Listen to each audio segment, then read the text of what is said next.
At the World Match Play in 2022, Krzysztof Ratajski averaged 98 in both of his games. This was enough to beat Stephen Bunting 10-6 in the first round, but too little to defeat Peter Wright, the then world number 1, in the last 16. At that time, Ratajski had never beaten a reigning world number 1, but that was all set to change at the following ranking event. Ratajski began Players Championship 22 of 2022 with 6-3, 6-4 and 6-5 wins to set up a tie with the then new world number 1, Gerwyn Price.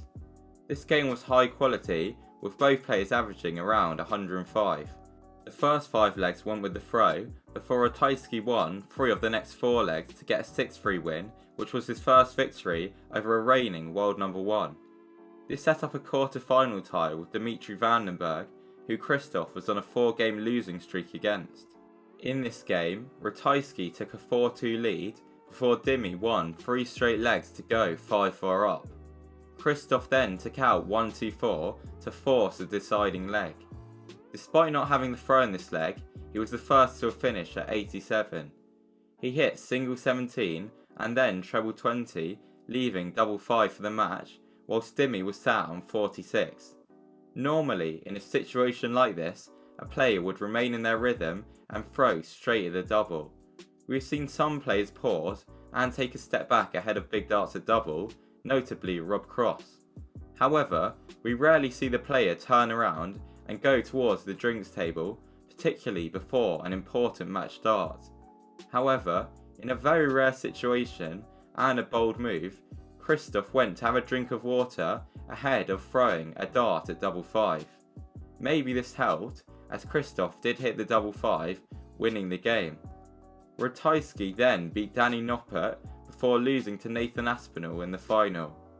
In his 3 wins ahead of the final, Krzysztof defeated one of the finalists and 2 of the semi-finalists from the World Match Play held just a few days earlier.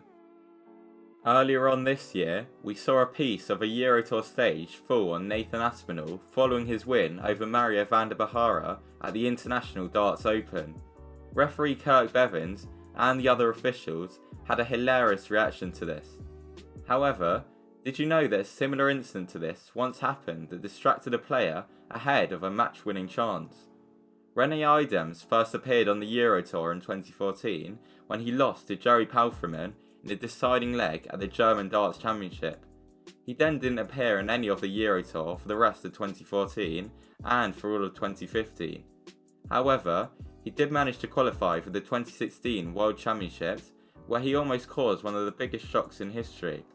After losing the first 2 sets, he pushed MVG to a tie-break before ultimately losing out. A few months after this game, Idams won 4 games at the Home Nation qualifier for the German Darts Masters, securing his return to the Eurotour. He faced Peter Hudson in the first round, in a game which took place on a stage which had a map of Europe on it. The players averaged similarly, but Rene managed to win the first 5 legs before Hudson won 1 to avoid the whitewash. Idams had the throw in the 7th leg and got a shot at 83 for the match, which would give him his first win on the Eurotour. He stepped up to throw as usual, but immediately stepped back and went towards the drinks table. The reason for this became clear when the camera angle changed, as it could be seen that some of the map of Europe from the stage had fallen onto the oche, knocking over a light in the process and delaying Rene's match-winning shot. Referee George Noble removed the map and placed it to the side of the stage, whilst the commentators joked about it representing Brexit, as the UK was separated from the rest of Europe. Idams then stepped up again and missed the dart at tops for the win.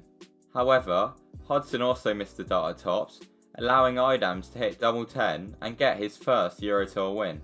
On the following day, he had a rematch with MVG. At 5-3 down, he missed the dart at the ball from 164 to move within a leg of the Dutchman. Michael then took out a brilliant 1-3-2 to get a 6-3 win. 1-4-1 is by far the most common checkout for 9 darters in PDC games. Most players go treble 20, treble 19, double 12, but not everyone.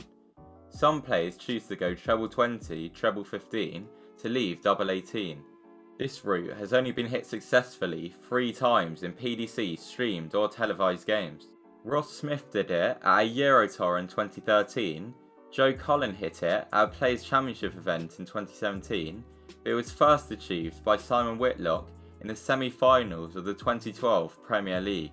In the PDC, the only other way that 141 has been taken out for a streamed or televised 9 is treble 19, treble 16, double 18, which was achieved by MVG at a Pro Tour event in 2019.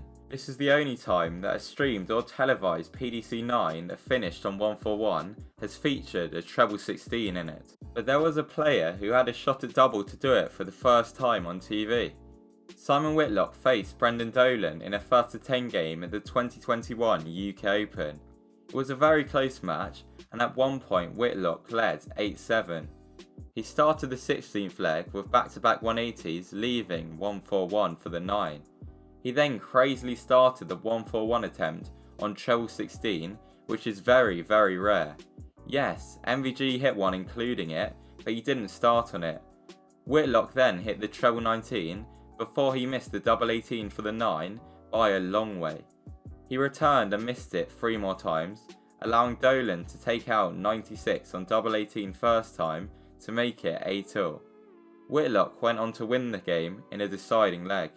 Before we take a look at the final moment, please don't forget to subscribe, as currently just 11% of my watch time comes from subscribers. It would really help the channel out. Thanks. Like 9 darters, 170 finishes are becoming more and more common in the PDC. We normally expect them to come at the end of brilliant legs or following superb setup shots, like this famous moment in the 2018 Premier League.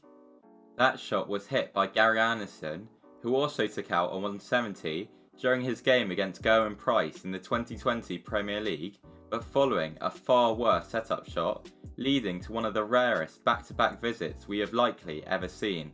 With 181 left, Anderson hit treble 1, single 1 and single 7, scoring 11 and leaving 170. Following this poor visit, and with Anderson 6-2 down, it looked as if he had no chance at taking out the big fish. However, Gary managed to take it out, leading Price to laugh at this strange moment as he had hit a 180 just before as well. Let me know the rarest PDC moments that you remember in the comment section down below.